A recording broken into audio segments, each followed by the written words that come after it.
bonjour ou bonsoir, je m'appelle Ariane, je suis thérapeute alimentaire et je fais du profilage alimentaire. Donc c'est pas du tout l'univers de la diététique ou de la nutrition, c'est l'univers de l'alimentation, mais c'est différent. Le profilage alimentaire, c'est partir du postulat qu'en fait on a différents types métaboliques, chacun et chacune, et donc il y a différents modes alimentaires qui nous correspondraient mieux. Donc c'est un peu l'antithèse de c'est hyper bien de manger ça pour tout le monde. Ou, voilà, moi je travaille vraiment en individuel, en individualité sur des parcours assez personnalisés. Et la thérapie alimentaire, c'est tout ce qui va toucher à la relation en fait qu'on a à l'alimentation. Par exemple, moi je vais voir, je sais pas, 10 personnes sur la même question ou problématique, j'aurai jamais les mêmes réponses. Enfin, on ne prendra jamais le même chemin ensemble parce que la relation que chacun et chacune on a tissée à l'alimentation, elle est différente de par notre histoire. Voilà, moi je viens du sport, je le précise parce que j'étais vraiment émue que Marina elle s'adresse à moi. J'ai fait du sport à haut niveau il y a 25 ans et j'ai pas eu la chance de tomber sur une équipe sportive qui se posait des questions intelligentes sur l'alimentation comme c'est le cas ici. Et donc moi j'ai fait ce que toute bonne gymnaste fait à vers 12-13 ans, j'ai tout pesé, j'ai tout maîtrisé et je suis partie dans un parcours chaotique terrible sur l'alimentation et j'ai vraiment dû m'en sortir un peu en fouillant et en cherchant et j'ai trouvé la thérapie, le profilage, tout ça et voilà, je me suis formée. Donc voilà, je trouve ça vraiment super en fait qu'on vous propose des pas de côté, j'appelle ça comme ça. Et aujourd'hui on va faire un pas de côté sur la question donc, des compulsions. Les compulsions, vous avez des questions j'espère, tous et toutes, vous venez là avec des... Vous avez tous des compulsions? Non mais c'est bien, ça vous parle, je veux dire, vous n'êtes pas là par hasard. Non, les compulsions, en fait, pour essayer de faire les choses simples, dire ça simplement, c'est manger sans nécessairement avoir faim. Moi, quand je fais des ateliers, j'ai un atelier qui s'appelle les 7 types de faim. C'est visiter qu'il y a différents types de faim. Il y aurait 7 types de faim. Donc je sais que ça paraît fou de dire ça. Et dans ces 7 types de faim, il y en a 2 qui sont vraiment genre... cellulaire, genre j'ai vraiment besoin de nourrir mon corps. Les 5 autres, c'est la faim des yeux, la faim du nez, quand tu sens un truc et qu'en fait, à la boulangerie, ils mettent des odeurs pour qu'on achète des trucs quand on passe, ça, vous le savez. La faim du cœur, la faim des émotions, tout ça. En gros, donc une compulsion, ça va être tout ce qui est mangé sans nécessité, on va dire, organique, en gros. Et souvent, malheureusement, c'est un peu vu comme genre, t'as pas de volonté, vas-y, tu fais pas d'effort. Et ça, c'est là que Marina est venue. Oui ?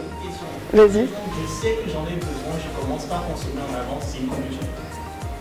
Tu sais que tu vas avoir besoin de quelque chose? Quand je travaille, moi je vais bien tout le temps. Il y a du sucre à côté de moi. De sucre? C'est de l'ordre de la compulsion parce que c'est un besoin que tu maîtrises pas. Ouais. C'est de l'ordre de la compulsion. Mais après, on peut avoir, c'est ce que je vais vous expliquer, mais je pense qu'on peut avoir des compulsions sans que ce soit problématique. Enfin, le problème commence là où ça devient un problème pour toi. Et ta compulsion sera problématique à un endroit où moi, ce ne sera pas problématique. Tu vois, tout est assez... Il n'y a jamais une formule en fait, vous avez chacun vos questions. Donc si toi c'est ok de manger, que tes émotions, ton poids, ta forme, ton énergie c'est ok, en fait on a tous des métabolismes différents et en gros il y en a qui ont un peu plus de chance que d'autres je dirais, tu vois. Et après voilà, je sais pas l'âge que tu as, mais ça peut être des problèmes qui peuvent se manifester par contre plus tard. Alors chez les femmes forcément, nous avec les hormones, vous avez aussi des hormones les hommes, mais nous on est un peu plus régis par les hormones parce que le flux est plus grand. Nous les problématiques ça peut être, on en reparlera aussi, mais l'infertilité, ça peut être des trucs qui sont quand même un peu touchy, souvent les hommes, je le vois, c'est un tout petit peu moins problématique. Mais bon, je sais pas si ça répond à ta question. Ouais. Dans la compulsion, il y a une grosse part hormonale. Tu vas voir. De fou. Ouais, en fait, voilà. Moi, je vais vous amener sur deux je sais pas comment dire, deux couleurs ou deux paysages qu'on va explorer.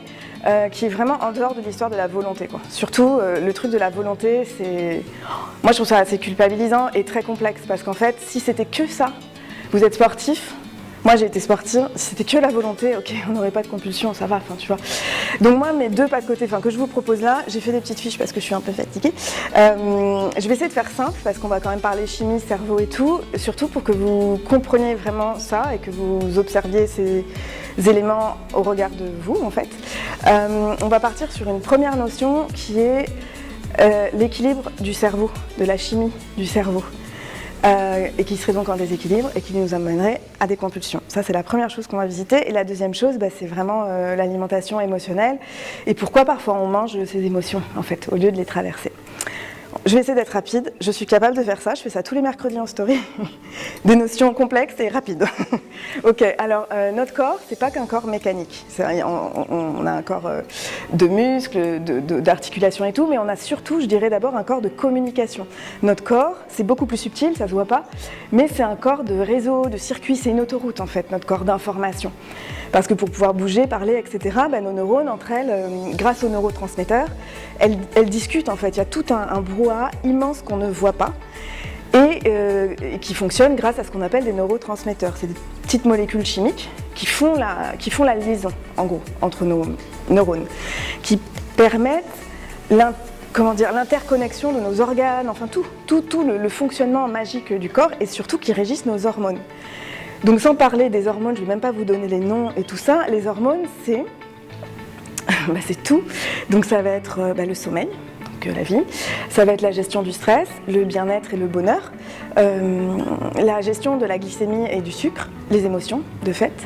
Donc tout ça en fait c'est notre vie. Enfin je veux dire on n'est pas qu'un corps athlétique. Dans ce corps-là il y a un être humain et l'être humain il est régi de tout ça.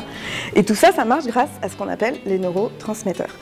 Le fait est que pour plein de raisons que je vais vous citer vite fait, parfois ces neurotransmetteurs ils sont inhibés. C'est pas qu'ils sont plus présents, mais ils sont à l'arrêt. Et quand ils sont à l'arrêt, c'est là qu'on peut avoir ouverture à 1000 problématiques que malheureusement on visite honnêtement que quand on est malade.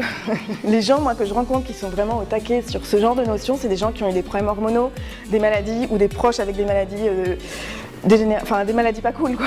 Donc c'est pour ça que j'ai à cœur de donner le max de données et d'infos parce que faut pas attendre d'être pas bien dans sa vie pour se connaître. Donc en gros l'inhibition de ces petits neurotransmetteurs, elle peut venir de plein de raisons. Il y a des raisons alimentaires du genre alors je vais lever un truc mais on va pas avoir le temps d'en parler vraiment. Les gens qui ont jeûné très longtemps, qui ont arrêté de manger pour des raisons de maladie ou pour des raisons de je fais un jeûne ou pour le jeûne intermittent dans un profil métabolique où le jeûne ne serait pas adapté. Les gens qui ont enchaîné les régimes, typiques, donc ça c'est ma team. Les gens qui ne sont pas nourris pendant longtemps, qui ont bouffé des trucs de protéines là, pour pas... les barres protéinées qui te font un repas là, pendant 1 an, 2 ans, 10 ans, 5 ans, là, en général là le cerveau il est en mode off, c'est-à-dire qu'il ne peut pas avancer. Et beaucoup plus subtilement, et ça c'est beaucoup plus complexe, l'alimentation du quotidien du supermarché, tout ce qui va être transformé, les farines raffinées, le sucre blanc, les farines blanches, malheureusement ce qu'on trouve souvent dans nos assiettes. Ça c'est des aliments qui ne vont pas du tout nourrir notre cerveau et surtout pour la conso du sucre, et du sucre moyenne, basse qualité, qui vont vraiment inhiber au fur et à mesure des mois ou des années nos petits neurotransmetteurs. Et puis de l'autre côté aussi, ces neurotransmetteurs ils peuvent être inhibés à cause d'un choc, genre un choc émotionnel, je sais pas, accident de voiture, drame de la vie, bim, par un choc. Et là vraiment le cerveau il se met en pause. Ou pour les personnes qui sont dans un stress chronique, je pense à peu près 90% des gens qui vivent en ville sont dans un stress chronique, de ce que je constate moi, et des parents, et voilà, on est quand même tous dans un niveau de stress, on se rend même pas compte, mais je pense que nos corps ils sont quand même... Voilà, et donc toutes ces choses-là, et qu'on peut cumuler évidemment, parce que c'est pas drôle, évidemment qu'on peut cumuler tout ça, et toutes ces choses-là font que le cerveau, à un moment donné, en gros, il se met en pause, mais on continue à vivre, hein. Il se met en pause, et qu'est-ce qui se passe? Il y a des fonctions un peu, pas vitales, mais le système nerveux à fleur de peau, une fatigue immense, alors que ouais, je mange bien, je dors à peu près, et évidemment, prise de poids et compulsion, c'est-à-dire que le cerveau, il est complètement, moi j'appelle ça la boussole intérieure, elle n'existe plus, parce qu'on serait censé en fait on serait censé vivre une faim joyeuse et normale et quelque chose de cool avec l'alimentation et c'est pas toujours le cas. Donc voilà, ça c'est pour la partie cerveau. Mais je vais quand même pas vous plomber le moral. Je vais vous dire qu'il est possible, qu'il y a plein de solutions et que c'est pas la peine d'aller forcément prendre des gros compléments alimentaires de ci, de ça. Il y a des solutions simples dans l'alimentation et justement c'est de revenir aux choses simples qu'on a un peu oublié. Moi, mes grands-parents viennent de la campagne du sud-ouest, eux, ils avaient tout compris. Ils sont morts de leur belle mort avec leurs abdos, leurs tablettes. Ils avaient compris qu'en fait, ils avaient compris, vous n'avez pas le choix, c'est un peu philosophique, mais plus on va manger des choses simples et brutes et pas transformées, en fait, et plus on va nourrir le cerveau. Moi, je travaille, je ne vais pas vous faire ça ce soir, avec 3 types d'alimentation. Et en gros, la catégorie haute, on appelle ça les aliments ressourçants, c'est des alicaments. C'est-à-dire c'est vraiment des... Et pourtant c'est accessible à tout le monde, hein. Je vis à Bordeaux, je suis comme vous, mais vraiment des médicaments qui vont venir ressourcer le corps, soigner, guérir même des choses. Parce que notre corps, en fait, il a besoin de manger. Et souvent, moi je dis en accompagnement, que pour soigner les compulsions, il faut manger. C'est complexe à comprendre, parce que tu es là, mince, mais j'ai envie d'arrêter ça, mais parfois il faut manger pour pouvoir arrêter ça. Vous voyez le truc. Donc densifier son assiette, ça va avec le volet alimentation brute. Densifier son assiette, c'est-à-dire manger. En gros, moi, la plupart des femmes que j'accompagne, je vais dire 80%, elles ne mangent pas assez, en fait. Donc elles sont en compulsion, donc elles sont en prise de poids, parce qu'en fait leur cerveau, il y a un stress organique, le cerveau il est là, mais en fait, faut me nourrir. Donc densifier son assiette, ça ne veut pas dire doubler ses portions, hein. Ça veut dire aller acheter, si vous mangez de la viande, une vraie viande, si vous mangez des légumes, des vrais légumes cuisinés, densifier, peser son assiette, que ce soit quelque chose qui compte, pas une salade 3 fois par jour. Tout dépend encore une fois des profils métaboliques, mais la plupart du temps quand même, j'ai remarqué que voilà. Évidemment, observer sa consommation de sucre et de glucides, ça j'imagine que vous êtes un peu sensibilisé à ça avec le sport. Évidemment, le sucre, on nous l'a mis dans la vie, quoi. Aujourd'hui, on nous a mis ça c'est du marketing et j'imagine que vous êtes, je vais pas vous faire un pamphlet politique là-dessus, mais c'est une aberration. Donc les aliments... Donc ressourçants, j'ai dit la densité, observer les sucres. Pour certaines personnes, je dirais que ce qui peut aider aussi aux compulsions, c'est d'observer sa relation au jeûne intermittent. J'ai fait une story là-dessus il y a quelques semaines où on me le demande tout le temps, est-ce que c'est bien? Mais en fait, moi, je sais pour moi si c'est bien. Moi, perso, Ariane, vous, je sais pas. Il y a des personnes, ils sont hyper profilées en fait pour faire du jeûne et c'est ok pour eux, il n'y a pas de souci. Et il y en a, ça peut les mettre dans un stress organique fort. Et donc, qui dit stress organique, moi j'appelle ça le sandwich aux lasagnes. C'est donc déglinguer un truc qui n'a aucun sens dans sa cuisine. Voilà. Donc, observer sa relation au jeûne. Et après, moi je suis la pro petit-déj salé, etc., sans glucides. Mais bon, ça c'est des détails beaucoup plus techniques, beaucoup plus précis sur l'alimentation. J'imagine que vous avez déjà vu ça, mais si on peut... L'ennemi en fait de la compulsion, ça va être la bouffe légère et carton, et le sucre. En gros. Voilà. Et puis travailler sur le rapport au stress, évidemment. Ça c'est pas alimentaire, mais c'est évident en fait de calmer un peu le neuronal, calmer le cerveau. Il y a plein de méthodes. Après, on fait évidemment ce qu'on peut. Voilà. Ça c'était pour la partie cerveau, chimie. Et je vous fais maintenant la même vite fait sur l'émotionnel. Et après, vous pouvez me poser des questions. Enfin, vous pouvez aussi me couper en plein, il n'y a pas de problème. Voilà, ça c'était le premier petit pas de côté. J'espère que ça vous a un peu éveillé sur le fait qu'en fait, on nourrit pas que son ventre, on nourrit vraiment son cerveau et on nourrit toutes ses hormones, Et sans ça, on n'est pas en vie. Voilà. Après, une deuxième raison qui nous ferait manger sans besoin physiologique de manger, c'est le réconfort en fait. C'est le réconfort ou plutôt la gestion d'une émotion négative. Parce qu'il n'y a pas que le réconfort. Genre un stress qui arrive dans la vie ou une émotion négative qui va nous faire aller manger. Ça c'est la compulsion qu'on connaît, je dirais malheureusement, mais le plus facilement. Alors ça en fait c'est pas un problème en soi. Encore une fois, ça devient un problème pour moi dans ma conception. Ça devient un problème quand ça devient un fonctionnement. Quand en fait je ne sais pas gérer autrement la vie. Parce que malheureusement, je ne veux pas vous faire flipper, mais on est quand même dans un monde qui va plutôt nous amener des nouvelles négatives. Enfin, je veux dire, c'est la vie de traverser des choses complexes.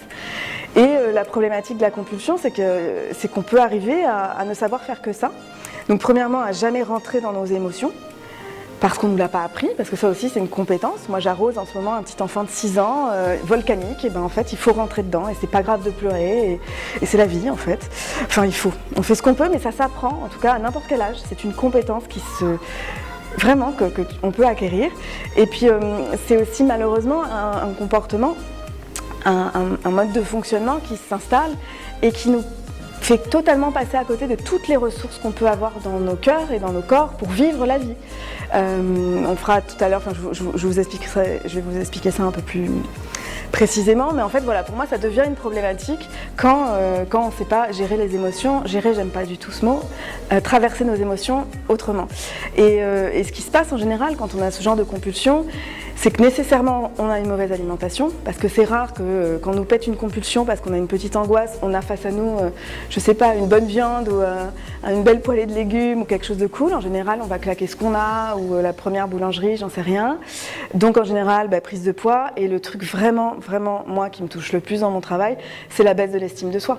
Parce qu'on se dit, putain, mais franchement, t'es pas capable de faire autrement, quoi. Et ça, c'est assez compliqué. Si on couple ça avec le fait qu'en plus, on entend qu'on n'a pas trop de volonté, waouh, c'est vraiment ça peut vraiment attaquer le cœur, je dirais. Mais voilà, après, il y a aussi des solutions. Moi, c'est ce que je me suis un peu construit dans ma vie au fur et à mesure de mes années. Moi, j'ai eu pendant 10, 12 ans, 15 ans des troubles du comportement alimentaire et vraiment, je me suis fait une boîte à outils en fait pour sortir de ça parce que personne d'autre que nous peut nous aider, je pense, à sortir de ça.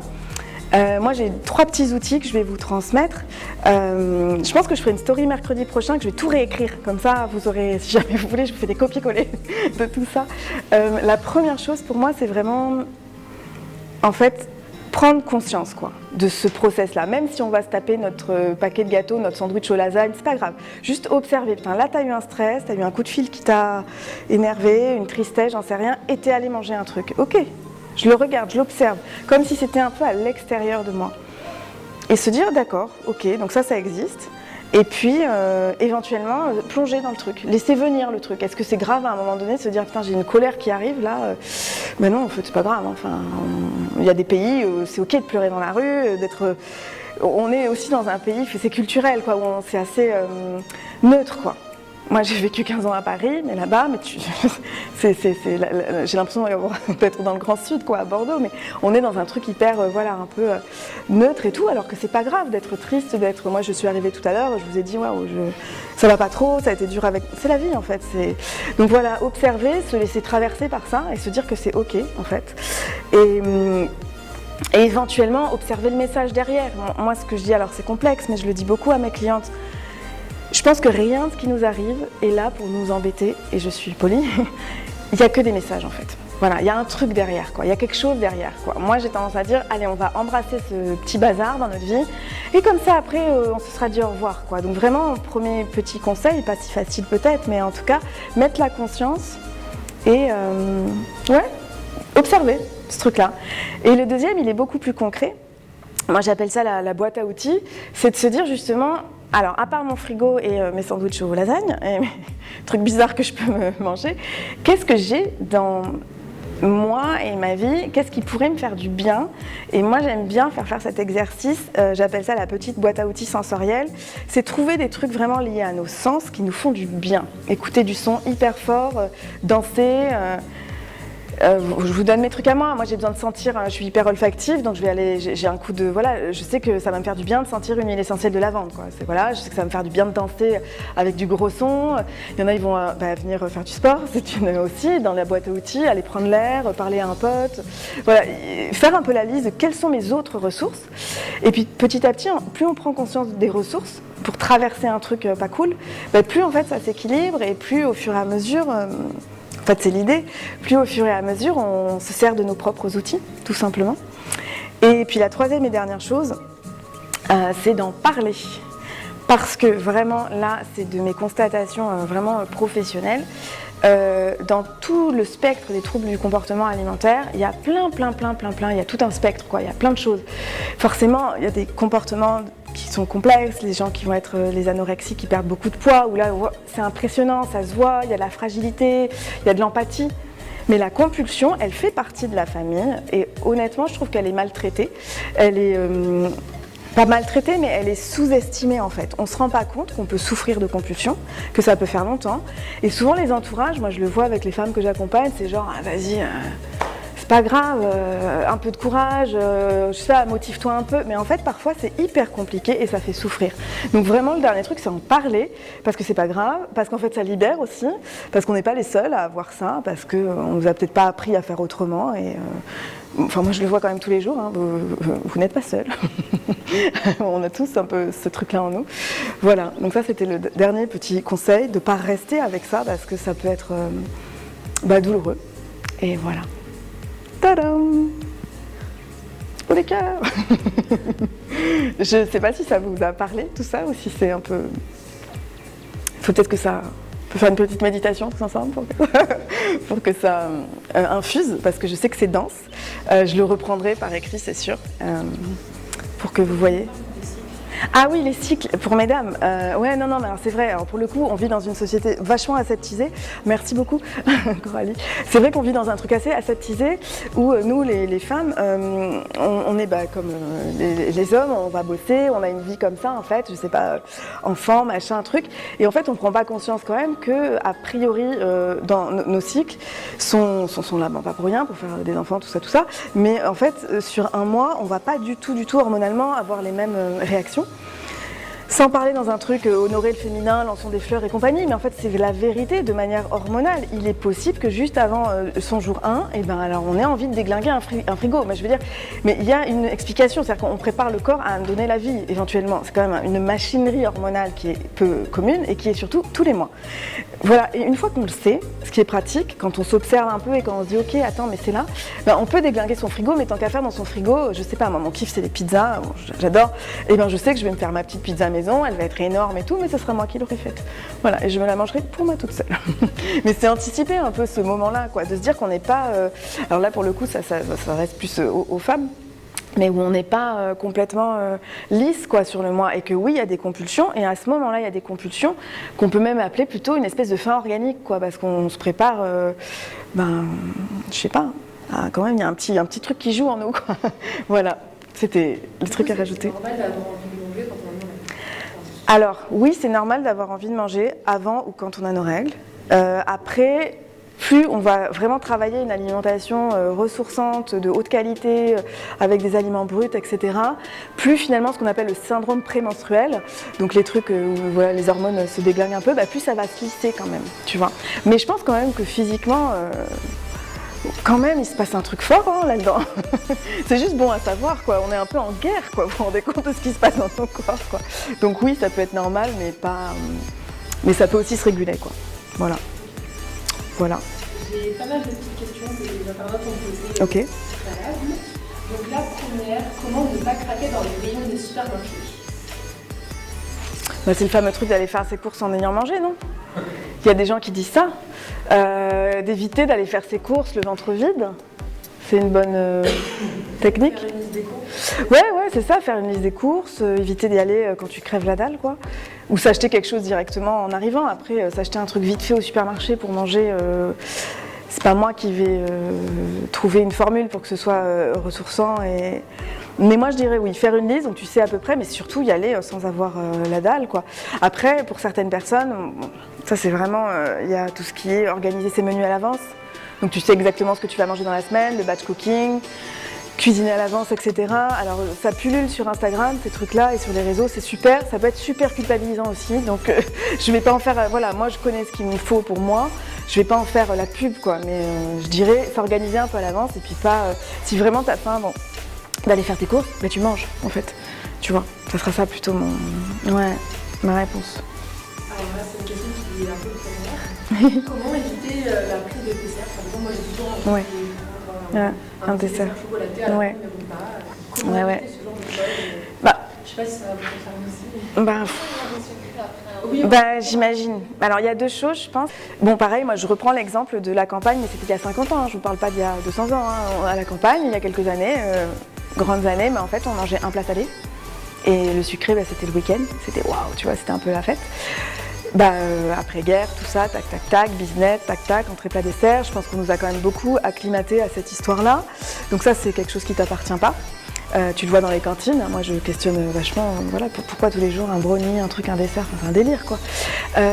Parce qu'en fait, il faut savoir quand même que le dessert, c'est bon, tout ça, mais nutritivement, ça ne sert à rien. Alors c'est super de faire des desserts qui vont être ressourçants avec de la cacahuète, avec des vraies bananes, avec de la vraie nourriture dedans. Mais grosso modo, si c'est des desserts un peu juste vite fait ou des yaourts light et tout, ça vraiment nutritivement ça sert à rien. Et la deuxième réponse, elle est plus biochimique. Oui, ce que je vous ai pas dit, c'est que les neurotransmetteurs se nourrissent. Je vais pas partir longtemps là-dedans, mais en fait ils se nourrissent dans les protéines et la graisse, en gros. Le bon gras, de la viande ou des noix de cajou, les huiles, tout ce qui est dans l'ordre du gras et des protéines, les neurotransmetteurs se nourrissent comme ça. Donc un cerveau qui demande du sucre est un cerveau qui manque de nourriture en fait. C'est ça qui se passe. D'accord, Ouais. on peut plus manger pour moins manger. Tu vois, si ouais, c'est gros petit-déj salé hyper dense, un bon repas avec soit une salade mais un peu dense ou soit un vrai plat, t'as pas nécessairement peut-être besoin, mais ça s'expérimente pareil, tu vois, c'est sûr. Mais le système, il est quand même toujours ça. Un cerveau qui demande du sucre est un cerveau qui a faim. Voilà. Et est-ce qu'en fait, alors de manière un peu brutale, hein, mais est-ce qu'on pourrait un peu résumer toi ce que tu fais sur auprès des personnes que tu accompagnes, c'est le travail sur l'acceptation en fait de tout ce qui peut faire déculpabiliser un peu tous les comportements alimentaires qui peuvent être codifiés comme nocifs pour la santé, mais en fait pas du tout. Et est-ce que c'est pas aussi un travail sur le long terme, sur la confiance en soi, et voilà, ne pas culpabiliser. Enfin, tu vois, tu prends l'exemple on en parlait, l'exemple du gâteau chaud, du dessert au chocolat.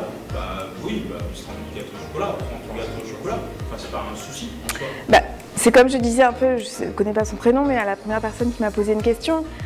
Si ça devient un problème pour toi, c'est un problème pour toi. Si c'est un problème pour la personne, c'est un problème, tu vois. Si ce gâteau au chocolat, la personne, elle se rend compte qu'elle est complètement obligée de prendre un dessert, puis qu'après, elle a des pics de fatigue, parce que qui dit dessert 3 fois par jour, dit pic de glycémie à un moment donné, ou prend du poids, ou arrive pas à en perdre. Si ça devient un problème pour elle, tu vois, c'est vrai que c'est intéressant parce qu'en fait, il y a une espèce un interstice à trouver entre l'acceptation, effectivement, et la confiance, l'estime de soi, et en même temps le traitement du problème.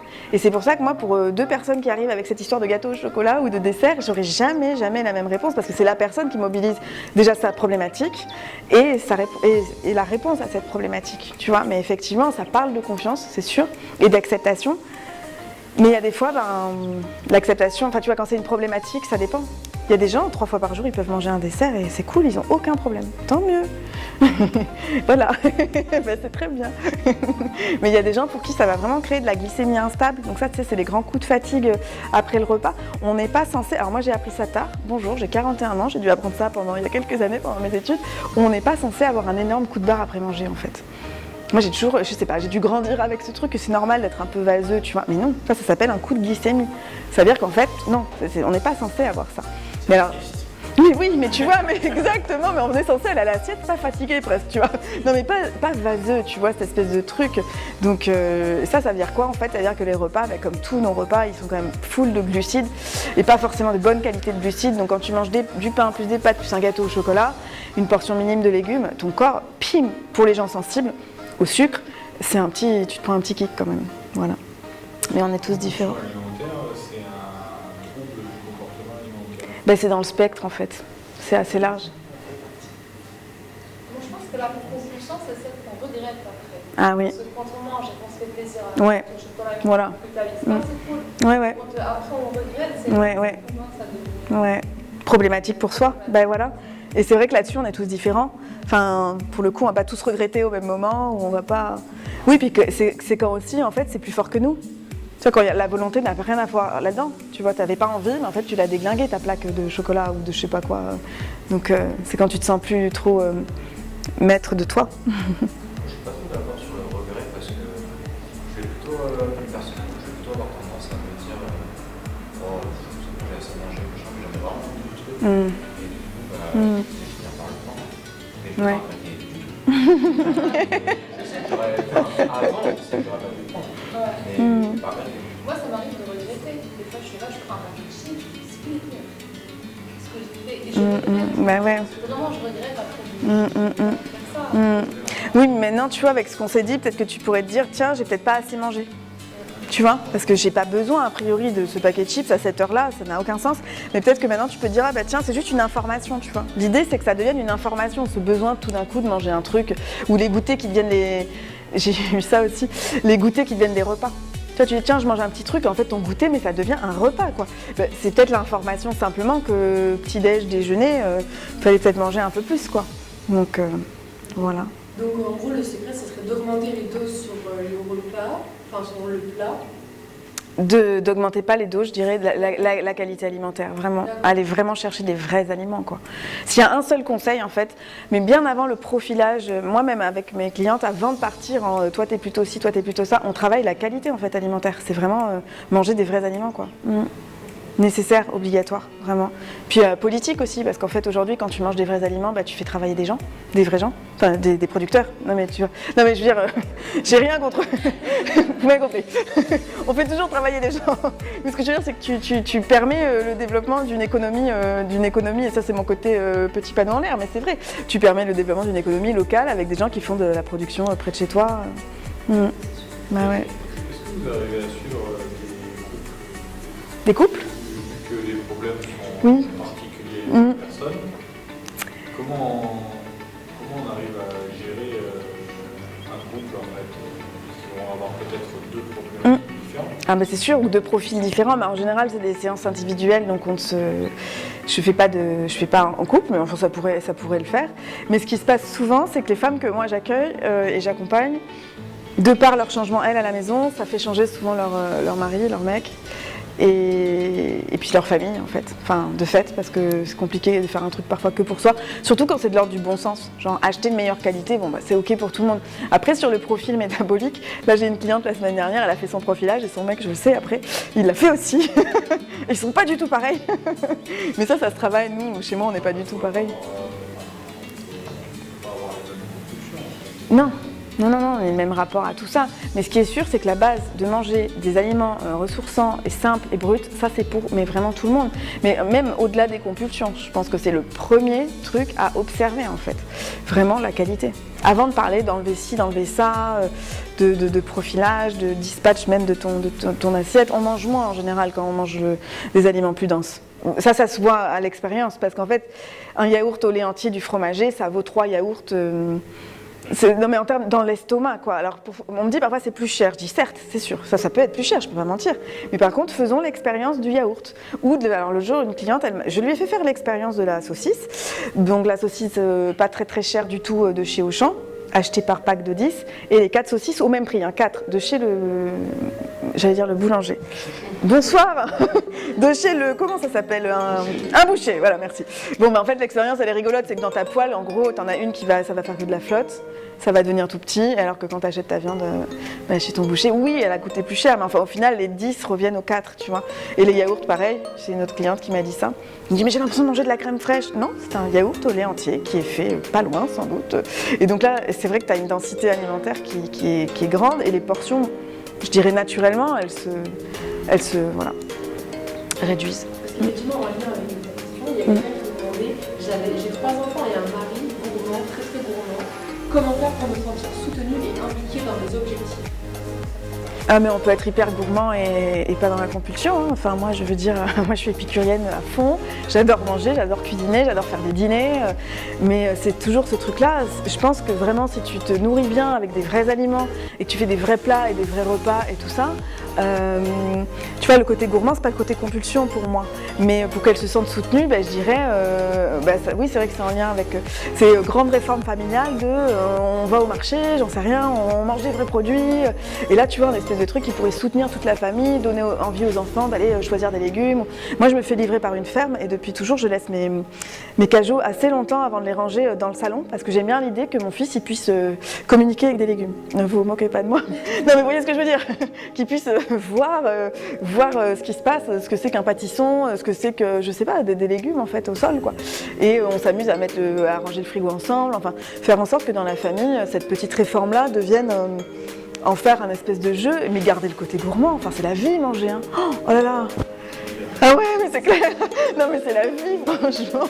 Faut surtout pas faut que ça devienne un plaisir. En fait, ça devrait être qu'un plaisir à la base. Et ça devrait nous nourrir pour qu'on fonctionne et qu'on meure pas. Et ça doit être un plaisir, quoi. Donc. Si on devait retenir le grand conseil, c'est manger à votre faim et faire plaisir, mais mieux. Ouais, manger mieux. Franchement, manger mieux parce qu'on se rend pas compte. Il y a 3 types d'aliments. Enfin, avec la personne à qui je me suis formée, elle a vraiment divisé un peu. Alors, ces 3 types d'aliments, dans les bouquins qu'elle écrit, elle fait des coupes d'aliments et au microscope, vraiment, elle te montre la cellule. En gros, la densité vraiment d'une bouchée, quoi. C'est assez pointu, mais en même temps, c'est hyper parlant. Je vais vous les faire rapidement parce que ça peut être intéressant. Il y a ce qu'on appelle des aliments ressourçants. Donc ça, c'est la catégorie haute et c'est la catégorie à la fois la plus simple, quoi. Ça va être tous les produits bruts. Donc des légumes de saison, pas beaux et pleins de terre, comme tu as au marché en fait, certains marchés. Ça va être tout ce qui est protéines végétales simples et brutes, pas grillées, pas salées, de la vraie viande, des fromages si possible, tout ce qui va être au lait cru, des bonnes huiles, première pression à froid, toujours, etc. Et ça, c'est vraiment des aliments qui vont nous soigner. La deuxième catégorie, moi je me suis noyée dans cette catégorie pendant longtemps parce que je mangeais bio, j'étais persuadée que c'était top. En fait, c'est la catégorie de soutien. Donc c'est des aliments qui ne vont pas nous faire de mal, on est d'accord, heureusement. C'est un peu tout le bio industriel et tout, mais qui ne vont pas nécessairement nous faire du bien. Voilà. Et après, il y a la catégorie qu'elle appelle, elle, de dépannage, qui va être tout ce qui est en gros sous plastique et qui dépanne. Hein, parce que moi, je fais des stories comme ça, mais le soir, je montre aussi que mon fils, il mange du Findus. Enfin, c'est la vie aussi. Il ne faut pas être complètement orthodoxe. Hein. Ça dépanne et ça s'appelle dépannage parce que ça dépanne, en fait. Et l'idée, c'est un peu que ce dépannage reste du dépannage. Tu vois, il ne devienne pas le quotidien. En fait, après, c'est du temps et de l'organisation. Ça, je comprends. Mais vraiment, par l'expérience, c'est un médicament qui coûte moins cher que des soins, c'est un médicament qui coûte moins cher que des compléments alimentaires, c'est un médicament... Et puis, comme je disais tout à l'heure, il y a un côté simple, politique aussi, de se dire on va manger des choses simples en fait, on va manger, voilà. Mais s'il y a un truc à retenir, je suis d'accord, ce serait manger vrai en fait. Il n'y a pas une compulsion déjà, on est tous... il y a des manières d'être en compulsion alimentaire différentes. Donc je ne peux pas répondre à ta question de manière... sur la santé... il y a la mauvaise alimentation. Ce qui va avec la mauvaise alimentation, forcément, ça va être les inflammations, la fatigue, les émotions exacerbées. Parce qu'en général, quand on a une compulsion, ça va plus être, tu parlais chips, gâteaux, c'est évidemment plus ça qu'une bonne soupe ou qu'un... Tu vois, tiens, je vais me faire une bonne soupe. Non, en général, tu as envie de dézinguer un paquet de chips, je sais pas. Donc ça va être ça. Et l'estime de soi aussi, où tu dis, ah putain, le truc un peu regretter, ce que tu disais aussi. Donc tu vois, il y a la santé mentale qui prend un coup. Et au niveau santé, il y a tout ce qui découle de la malbouffe, quoi. Parce qu'en général, oui, on ne fait pas une compulsion avec un bon petit yaourt de chez le fromager, quoi. Ou on en mange 18, dans ces cas-là, on se met au ventre, tu vois. Donc, voilà. Je ne sais pas si ça répond à ta question.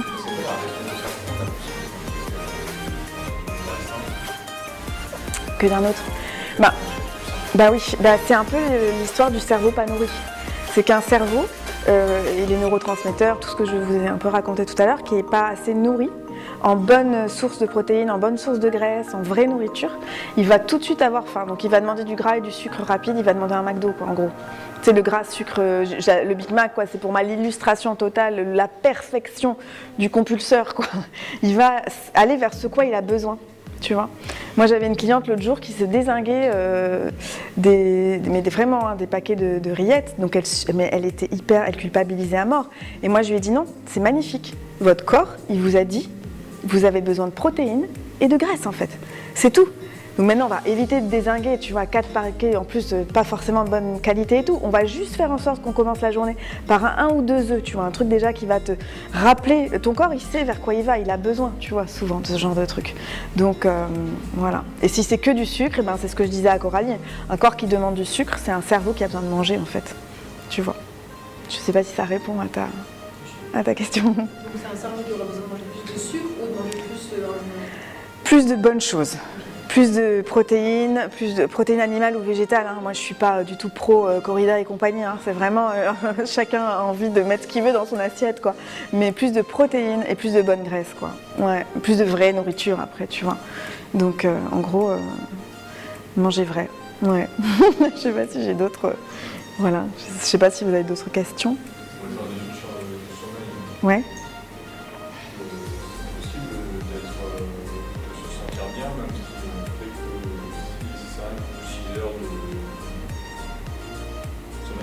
De sommeil. C'est pas le cœur de mon métier, mais oui, je pense qu'il y a vraiment des gens chez qui, alors c'est drôle parce que je le regardais il n'y a pas longtemps par rapport à mon enfant, il y a des gens qui dorment bien avec très peu de sommeil. Ouais. On est tous différents là-dessus, il paraît aussi. Il y en a, ils ont besoin de 4-5 heures et c'est ok. Et d'autres 12. Voilà, c'est tout. J'ai pas d'autre réponse à ça. Mais si ça va, ça va. Je sais que ça peut être un facteur aggravant.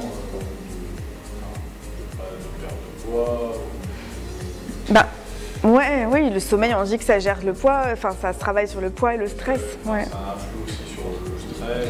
À fond. Comme ça. Est-ce qu'il y a sommeil, Non, je pense que ça s'apprend pas, je pense qu'on le sait. En fait, c'est un peu la même réponse que pour tout. Si c'est une problématique de dormir peu, on le sait, et donc là, forcément, il faudrait essayer de dormir plus. Si c'est OK qu'on se lève frais, net, pas du tout embrouillé, et qu'on a un réveil naturel et sain, c'est OK. C'est plus ça, en fait. Ça, c'est vraiment à chaque personne de sentir... On n'est pas censé se réveiller fatigué, par exemple. Pas trop, quoi.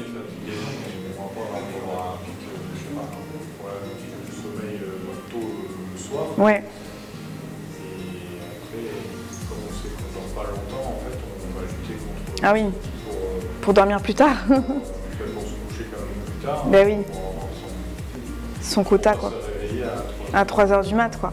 Bah, si c'est un fonctionnement et que c'est OK, qu'il n'y a pas de problématique derrière, c'est ce que je disais tout à l'heure sur l'histoire du gâteau au chocolat, je crois. C'est OK, en fait. C'est à chaque personne, pour le coup,